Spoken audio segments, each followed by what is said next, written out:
श्री विनीत चौहान जी।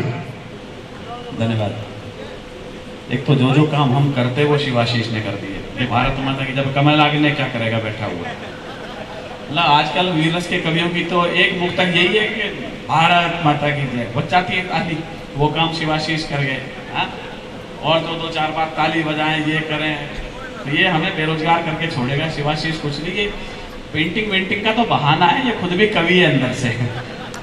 लेकिन ऐसे स्मार्ट बच्चे के लिए एक बार आप जोरदार तालियां बजाइएगा, जिसकी पेंटिंग्स पूरे हिंदुस्तान में नहीं बल्कि तो दुनिया में जाने लगी हैं। कई बार हम अंतर बताओ प्रतियोगिता करते हैं, इसमें से ओरिजिनल चित्र कौन सा है, इतना खूबसूरत चित्र वो बनाते हैं।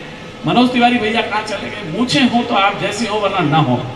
क्या पहली तलवार छाप मूछे थी मनोज भैया की, लेकिन मनोज भैया ने शानदार संचालन किया। इन्होंने सबके लिए तालियां बजवाई हैं। तो एक बार मैं आग्रह कर देता हूँ इतने अच्छे संचालन के लिए। मतलब आज पटाखा जी ने हमें डिप्रेशन में लाने के सारे इंतजाम कर रखे हैं। जो अच्छे अच्छे एंकर हैं, अच्छे अच्छे खूबसूरत लोग हैं, वो पहले ही बुला दिए हैं, बाकी तो अब हम लगेंगे ही।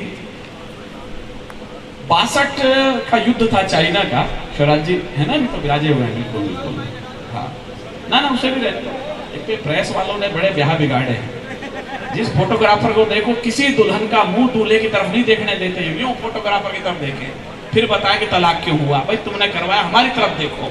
तो एक ऐसा पत्रकार तो नहीं तो कह सकते हम उनको, खाली फोटोग्राफर। अब वो दुल्हन को बार बार इधर मुंह करो, इधर ठुड्डी करो, इधर मुंडी करो। दूल्हे को बड़ा खौफ हुआ, कहले आप क्या कर रहे हो? कहला जी मैं दुल्हन को सेट कर रहा हूँ।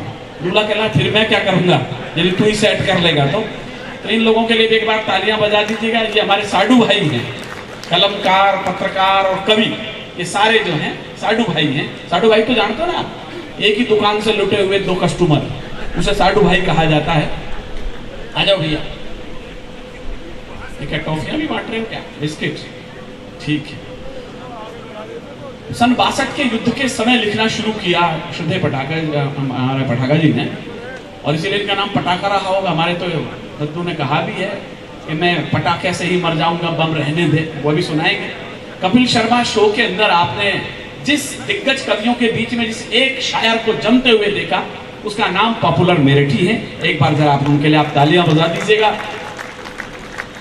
पटाखा जी का पूरा व्यक्तित्व यदि देखना हो तो एक लाइन में समझ लीजिएगा, जिंदगी भर टूटने का डर झुका जिसको न पाया।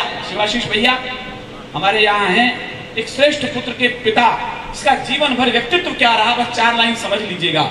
जिंदगी भर आपको लगे कि यह शख्सियत आपने उनमें देखी है, तो फिर जितनी तालियां उठें आज उनकी लंबी आयु और स्वस्थ आयु के लिए आपकी उठें। जिंदगी भर टूटने का डर झुका जिसको न पाया, हार कर खुद मौत ने भी जन्मदिन जिनका मनाया। तुम उन्हें दे दो चुनौती जो बुझाने पर तुले हैं, ये वो दीपक हैं जिन्हें खुद आंधियों ने ही जलाया। ये वो दीपक हैं जिन्हें खुद आंधियों ने ही जलाया। पुस्तक वितरण का कार्य भी हो रहा है। हमारे कुछ कवि मित्रों की पुस्तकें हैं, हमारे सभी कवि मित्रों को दी जा रही हैं, उनका भी बहुत बहुत आभार। आइएगा, मैं कवि को बहुत लंबा, अब कोई और दूसरी जगह होती तो मैं ये कहता कार्यक्रम को मनोज भैया की 2 दिन का कर लो, एक दिन स्वागत समारोह, लेकिन आज तो हम आए स्वागत में हैं। कवि सम्मेलन बोनस में है। मूल कार्यक्रम यही था जो हम पटाखा जी के 60 वर्ष पूर्ण होने पर काव्य पाठ के। जी सर, जी अच्छा, धन्यवाद। अच्छा, बहुत बढ़िया, आनंद है। रमेश जी ने एक पुस्तक हम सब कवियों को दी है, मैं आपका बहुत बहुत आभार व्यक्त करता हूँ। इसे हम अध्ययन करेंगे बाद में। हालांकि कवि लोग आजकल पढ़ने लिखने कम लग गए हैं, और कवित्रियाँ तो बिल्कुल लिखने पुतने ज़्यादा लग गई हैं। लेकिन आज 2 लोग ऐसी आई हैं जो लिखने पुतने लायक थी नहीं, तो ये तो सीधे सट चली आई। तो इनका तो डायरेक्ट चेहरा ऐसा है, और शंभू शेखर के बगल में बैठने के बाद में लिपने पुतने की जरूरत भी क्या है। लिपे पुते तो शंभू शिखर पुते हैं। अब इसके ऊपर चूने का पोतल करो तो जा करके मणिकर्म हमारी पूर्णिमा जैसा हो। रखना तो इसको भगवान के जब कलर खत्म हो गया तो ब्लैक बोर्ड वाला पेंट था वो सारा इसके ऊपर लगा दिया। लेकिन टीवी का इस समय का जो सबसे बड़ा स्टार, आप एयरपोर्ट पर कभी जाइए, मैं कई बार गया हूँ और बड़े दिग्गज कवियों के साथ गया हूँ, लेकिन सर्वाधिक सेल्फी यदि किस कवि की ली जाती है तो वो शंभू शेखर है। वो आज हमारे बीच में है, उसकी मोहब्बत है, पटाखा जी के प्रति प्रेम और स्नेह है, उनका आदर है कि आप सभी कवियों के स्नेह में खींच करके यहाँ चले आए। कमल आग्ने इन दिनों का आग्नेय कवि है, और इस समय जो कुछ वाराणसी में हुआ है उसके पीछे इस जैसे लोगों का बड़ा हाथ है। तो ये वहाँ आएगा।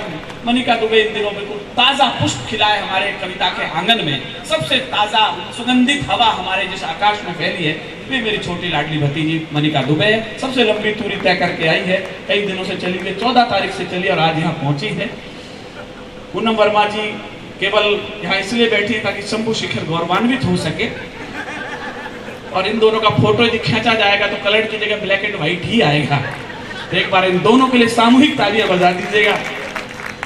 शिवशंकर जी यहाँ विराजमान है, बरेली से हमारे बीच में। सामान्यतः आगरा के बाद बरेली का नंबर ज्यादा बड़ा माना जाता है, लेकिन ये स्वस्थ हैं, ठीक हैं, आप इनके लिए ताली बजा दीजिए। अशोक अंजुम जी वो कवि हैं जिनके बारे में ये कहता हूँ, सामान्यतः धारणा हो गई या तो कवि लिखने वाले हैं, या पढ़ने वाले हैं, या सुनाने वाले हैं, लेकिन जो कवि तीनों का संयुक्त त्रिवेणी का संगम है, जिसे लिखा भी अच्छा है, पढ़ा भी अच्छा है और जिन्हें सुना भी अच्छा गया, अशोक अंजुम जी आपके स्थानीय हैं, लेकिन पूरे भारत और दुनिया में जाने वाले कवि हैं। पॉपुलर मेरिट जी को आप सब जानते हैं, मैं खुद उनका श्रोता रहा हूँ। थोड़ी बहुत ताली बची हो तो मैं विनीत चौहान हूँ और आपके बीच में आता रहता हूँ, तो आप मेरे लिए भी ताली बजा दें, वरना ये लोग बाद में मुझे कहेंगे कि तेरे लिए कोई ताली नहीं बजी। आइएगा, मैं कवियों को शुरू करता हूँ। माँ बागेश्वरी की वंदना से हम इस कार्यक्रम को शुरू करते हैं। मैं सब कवियों से आग्रह ये करूंगा कि श्रोताओं का आयतन देख करके अपनी अपनी कविता पढ़ें। ये नहीं कोई एक पन्ना पिल पढ़े, पूरी पुस्तकें आज दे दी हैं लोगों ने, अपनी लंबी लंबी डायरियां निकाल लें तो इनके ऊपर अत्याचार होगा। ये समझ लीजिएगा कि फिर हमको कोर्ट का आदेश देना पड़ेगा कि तब तक ताला बंद रखा जाए, तब तक कि ये कभी पूरी कविता ना पढ़ा थे। वाराणसी में ताला खुलवाया गया, यहाँ पर ताला लगवाया जाएगा। उसके बाद तो कभी लोग कृपया ऐसा न करें कि हमारे श्रोता उस स्थिति में आ जाएं। आइएगा, या तो दीवाना हंसे या तू जिसे तौफीक दे, वरना इस जमाने में आके मुस्कुराता कौन है, वरना इस जमाने में आके मुस्कुराता कौन है। मैं इस मंच की एक श्रेष्ठ कवित्री, मनिका यहाँ है, पूर्णिमा यहाँ है, पूनम वर्मा यहाँ है, पटाखा जी ने एक लंबी यात्रा तय करी है। माफ कीजिएगा सर, कवित्रियां इस समय सिर्फ नोक झोंक पर आधारित रहेगी। मैं मंच की कवित्रियों से दोनों तरफ क्षमा मांगते हुए बात कह रहा हूँ, लेकिन यदि कुछ 2-3 कवित्रियां देश में ऐसी हैं जिन्होंने कविता के बल पर पहचान बनाई है, तो सौभाग्य का विषय है कि वो दोनों कवित्रियां आज इस मंच पर मौजूद हैं, जिन्होंने नोक झोंक के भरोसे नहीं, अपनी कविता, अपने गीत, अपने गजलों के भरोसे, मुक्तकों के भरोसे अपनी पहचान बनाई है।